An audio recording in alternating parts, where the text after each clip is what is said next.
کیونکہ بہتری کی بات ہو رہی ہے تو کچھ لوگ ایسے ہوتے ہیں, کچھ ملک ایسے ہوتے ہیں, انہوں نے ہوتی ہیں کہ وہ کبھی بھی بہتر نہیں ہو سکتے. ہم اپنے پڑوسی ملک کی بات کر رہے ہیں, آپ کو پتہ ہے کہ اس طرح کی خبریں کبھی نہ کبھی گاہے بگاہے وہاں سے آتی رہتی ہیں جہاں پہ پاکستان کو نشانہ بنایا جاتا ہے, تو اس کا جواب دینا بھی بہت ضروری ہوتا ہے.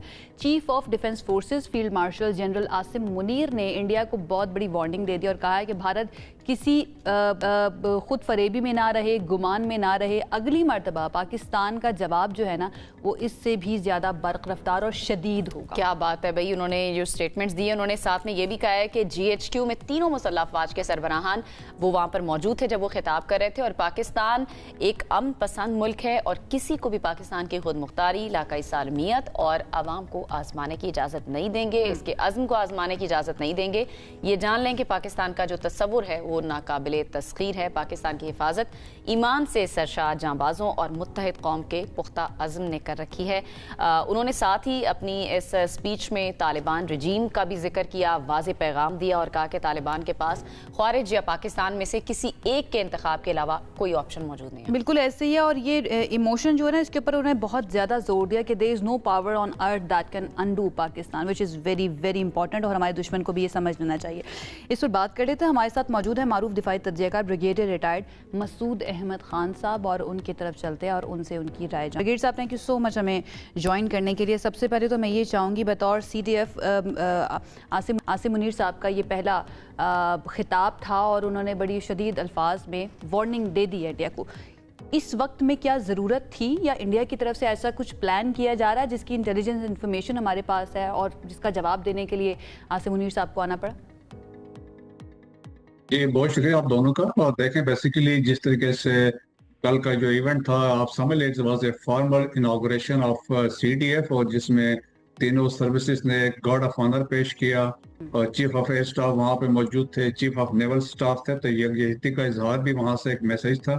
اور اس کے بعد جو ریسنٹ ڈیولپمنٹس ہوئے ہیں خطے میں, اسپیشلی مارکے حق و بناء المرصوص کے بعد, اور اسپیشلی ہم نے دیکھا کہ انڈیا کی طرف سے ریٹرکس آئے, ایکسرسائزز ہوئے ہیں, ترشول ایکسرسائز کی, انہوں نے ایکسرسائز ایک کورس سٹارٹ کی ہے, پھر ابھی ان کی ایئر ایکسرسائز ہو رہی ہے عریبین سی میں, پھر ان کے ریٹرکس ہم نے دیکھے ہیں, ان کے defence minister, home minister, foreign minister اور ان کے جو ملٹری کمانڈرز ہیں ان کی طرف سے بھی اس طرح سے.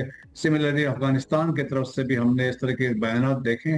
سو ایک انہوں نے دیکھیں کہ اسٹیٹ پالیسی کو بیسیکلی انہوں نے اظہار کیا ہے, کہ بتایا ہے فیلڈ مارشل عاصم منیر نے کہ جو مارکے حق اور بنیاد مرصوص میں ہم نے کیا تو وہ آپ سمجھ لیں اٹ واز اے گلمپس, لیکن فیوچر میں کچھ ہوتا ہے تو جو رسپانس پاکستان کے فورسز کا ہوگا, جو ایک یونائٹڈ ایک پلیٹ فارم میں آ گئے ہیں آفیشیلی, تو ہمارا جو رسپانس ہوگا سوئفٹ ہوگا, سویئر ہوگا, اور اٹ ول بی اور most precisely it will be painful.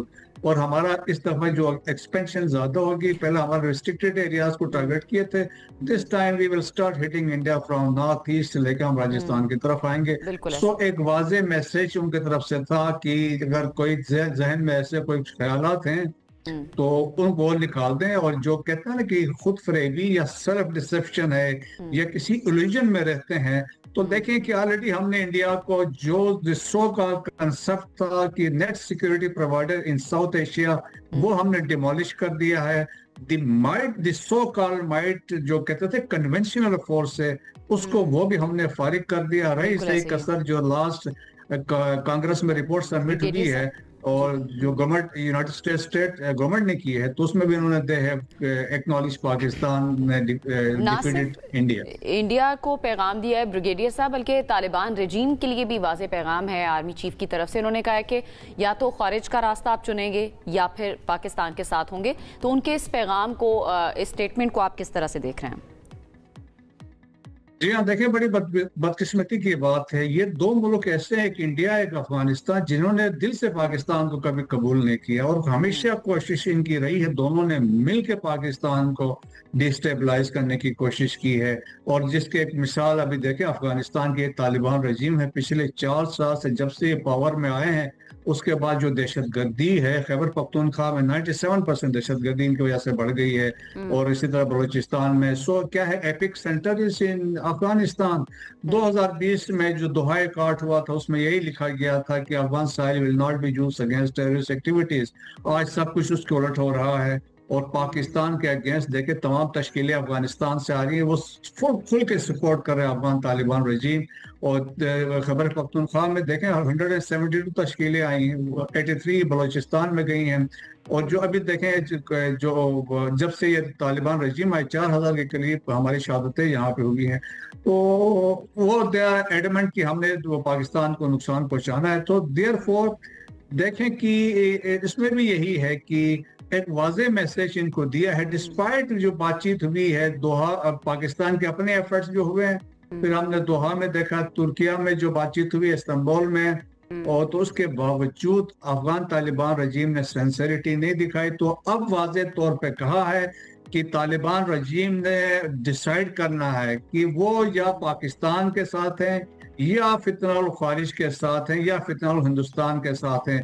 वाज़ेह है अब पाकिस्तान देखें, अफगानिस्तान के पास ऑप्शंस बहुत महदूद हैं। मैंने क्योंकि अफगानिस्तान का सवाल जो मैंने किया था, I was talking about the timing of CDF statement कि ये मशरकी जो हमारा मुल्क है या फिर मगरिब में जो हमारा मुल्क है, अफगानिस्तान या इंडिया, दोनों की मैं बात कर रही हूँ, उनको ये मैसेज देना क्या वक्त की ज़रूरत थी या फिर एक रिवायती मैसेज ही हम इसको सीडीएफ की तरफ से समझे कि क्योंकि उनका बतौर सीडीएफ पहला ये खिताब था तो उनकी तरफ से ये दिया जाना चाहिए था।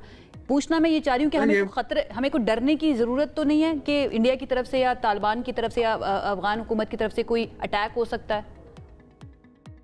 देखें वो तो बिल्कुल इज आउट ऑफ क्वेश्चन। देखिए उनमें अभी वो इतनी दम नहीं है, चाहे इंडिया अफगानिस्तान तो आप देखें कहीं काउंट ही नहीं कर सकते, कन्वेंशनल तो वो फोर्स ही नहीं है, वो लड़ ही नहीं सकते हैं। और लास्ट टाइम अगर आपको याद हो अक्टूबर में जो वाकया हुआ था तो हम लोग अंदर चले गए थे और वहां जाके हमने 21 पोस्टर कैप्चर की थी। सो पाकिस्तान के पास वो कैपेबिलिटी है कि हम अभी भी अफगानिस्तान के अंदर जाके we can create a buffer 20 kilometre अंदर जाके, 30 किलोमीटर अंदर जाके, लाइक तुर्किया ने सीरिया में किया जब ये उनका आपस में लड़ाई चल रही थी, जब दहशतगर्दी जो PKK कुर्दिस्तान वाले हमले कर रहे थे, तो नॉर्थ सीरिया में वो दाखिल हुए, 30 किलोमीटर अंदर गए थे, अंदर जाके उन्होंने एक बफर क्रिएट किया था। सो पाकिस्तान हैज द कैपेबिलिटी कि हम जाके वो बफर भी क्रिएट कर सकते हैं। आप देखें हमने काबुल में स्ट्राइक्स किए हैं, कंधार में स्ट्राइक्स किए हैं, तो हमने मैसेज दिया था, हमने अपनी कैपेबिलिटी भी बताई थी, रिजॉल्व भी शो किया था। तो इनके दम में कोई बिल्कुल सोच भी नहीं सकते। इंडिया को देखें कि हमने एक सबक सिखाया है और दुनिया मानती है, उनके अपने अभी थिंक टैंक कहते हैं कि इंडिया अभी उस पोजीशन में नहीं कि पाकिस्तान को टेक ऑन कर सके। तो ये जो लेकिन रेटरिक्स आ रहे थे और इंडियन गवर्नमेंट, ब्रिगेडियर साहब, इन द एंड मैं ये चाहूँगी इसके ऊपर भी आप कमेंट कर दीजिए, वो बज़िद हैं कि जी हमारा ऑपरेशन सिंदूर इस वक्त भी जारी है और हम पूरी कोशिश करें। एंड देन अगर हम अफगानिस्तान की सिचुएशन को देखें पाकिस्तान के साथ, तो उसके ताने बाने भी हम जानते हैं, ये कुछ छुपी हुई बात नहीं है, वो इंडिया से जाकर मिलते हैं। तो अब इस चीज़ को या इस सिचुएशन को पाकिस्तान किस तरह से लेकर चले? क्या सिर्फ रेटरिक का जवाब इस तरह की स्टेटमेंट से देना काफ़ी है या फिर हमें इंटरनेशनली इस मामले को और ज़्यादा उठाना चाहिए? देखिए इंटरनेशनली ऑलरेडी हम उठा भी चुके हैं, उसको मजीद भी उठाएंगे इसको। और रेटरिक देखें कि ऑपरेशन सिंदूर तो ठीक है, हम मानते हैं कि चल रहा है वो, क्यों? क्योंकि Afghanistan and India they are hand in gloves. अभी आप देखें फंडिंग आ रही है, टेररिज्म भी करवा रहा है, हाइब्रिड वारफेयर है, तो जिसमें अफगानिस्तान की soil terrorist they are using. ये देखें जो प्रॉक्सीज जो हैं फितनाउल खारिज से फितनाउल हिंदुस्तान है, वो तो इंडिया के प्रॉक्सीज हैं। फिर अफगानिस्तान अब प्रॉक्सी बन गया तो फंडिंग आ रही है। So India is actively involve in terrorist activities inside Pakistan. Pakistan पहले भी इंटरनेशनल कम्युनिटी को डोजेस जमा करा चुका है और अभी भी देखें कि जो वाकयात हुए हैं रिसेंटली तो हमने उसको रेस किया है। सो पाकिस्तान उनको ये एक मैसेज दे रहा है कि हमने एक दफा आपको सबक सिखाया है, दोबारा कोशिश न करना, उस इल्यूजन से, उस सेल्फ डिसेप्शन से निकल रहे हैं, वरना जो इस दफा हमारा response, that's why field marshal ने कहा अब रिस्पांस आएगा तो उनके तवक्कुआत से बढ़ के होगा। और हमारे पड़ोसी ममालिक को इस चीज़ को समझने की बहुत ज़्यादा शिद्दत से ज़रूरत है कि when it comes to our borders और हमारे अमन अमान की जहाँ पर बात आती है तो पूरी पाकिस्तानी कौम अपनी पाक फ़ौज के साथ खड़ी हुई है। और ये हमने दिखाया भी था मई जून के अंदर जिस पर अटैक किया गया था। बहुत बहुत शुक्रिया brigadier retired Masood, thank you so much, हमारे साथ मौजूद थे और अपना जो भी राय सारे मामले के ऊपर वो हमारे सामने रख रहे थे। And it's very very important, चाहे वो हमारा मशरकी बॉर्डर हो या मगरबी बॉर्डर है, दोनों तरफ से ख़तरात मौजूद हैं, लेकिन फिर भी ابھی ہمیں اتنا کانفیڈنس ہے اپنی افواج کے اوپر کہ ہم محفوظ ہیں کیونکہ ہماری پاک افواج وہاں پر کھڑی ہوئی ہے. یہ تو کانفیڈنس ہمیں شروع سے ہی تھا, لیکن اب اور زیادہ بڑھ گیا ہے. جن کو نہیں بھی پتا تھا, اگلی جنریشن ان کو بھی پتا لگ گیا ہے کہ کس طرح سے ہماری پاک افواج ڈیفینڈ کر سکتی ہیں ملک کو.